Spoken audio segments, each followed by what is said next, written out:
Well, so here we get into a problem of terminology again. What is the working class? What do we understand by using that terminology? And 150 years ago, when classes were very clear, and you could identify someone as working class very easily by how they dressed, how they spoke, what they ate, where they lived.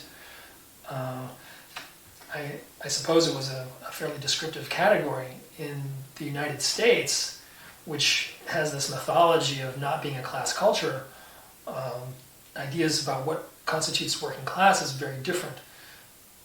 If we believe most of the polls conducted in the United States, most people who I would consider working class would never consider themselves working class. They consider themselves part of the middle class. People with car payments, people with mortgages, people with outstanding student loans, people with debt up to their eyeballs. Like, the more debt you have and the more you have to work to pay off your debt, I think that puts you pretty solidly in the working class. But that's not how most of my coworkers understand their class position. The other issue is, what does being working class mean from a leftist perspective or an anarchist perspective in terms of the corrective to capitalist culture? So you get into this question of, what is the revolutionary subject of history? Who is the revolutionary agent? What is the class of people that is going to be instrumental in creating an anarchist or an anti-capitalist revolution? Well, of course it's the working class. We take that for granted. That predates Marxism. So we can all agree that is the revolutionary subject. The problem with that perspective is that most folks who adhere to that idea would be called workerists or vulgar materialists. So that the idea of a working class person being conscious of their historical role as the revolutionary agent is not important, because working class people automatically have that agency. So will and self-consciousness, self-awareness, is removed from the equation. That's one of the reasons why I'm not a leftist also, because I think that individual will and self-consciousness and awareness are actually really important. So that if you have an American working class that it predominantly doesn't believe that it's working class, how can it be the revolutionary agent? So this was the problem that occurred with radicals in the late 60s, early 70s, especially folks who were attracted to Maoism. Right? In a Maoist philosophy, the American working class will never be the revolutionary subject.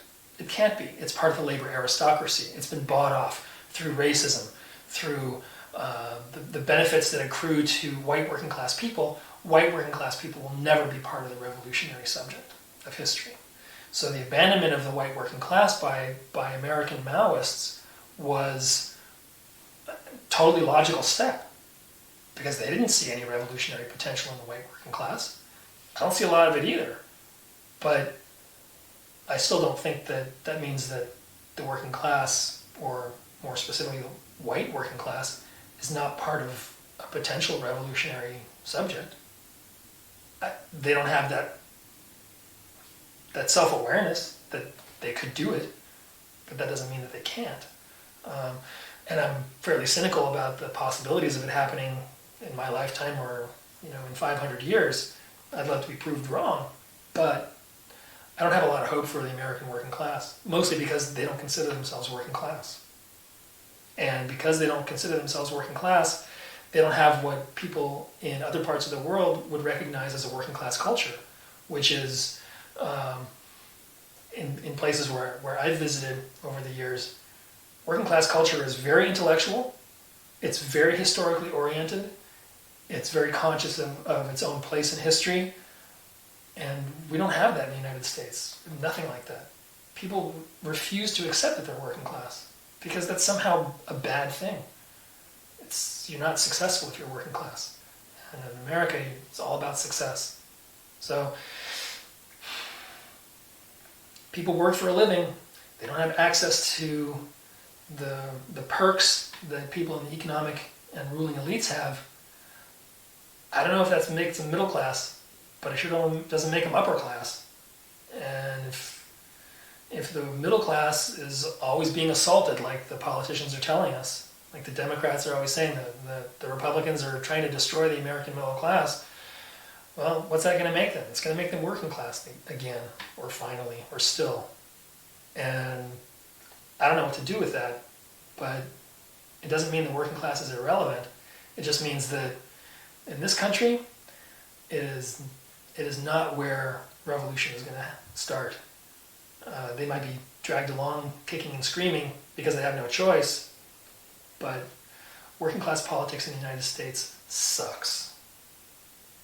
And the organizations of working class people in the United States, specifically trade unions, they are completely capitalist outfits. They have been from the beginning. The only bright spot in the history of the American labor movement was the IWW, and from the late 1920s, early 1930s, the IWW has been irrelevant in American class politics.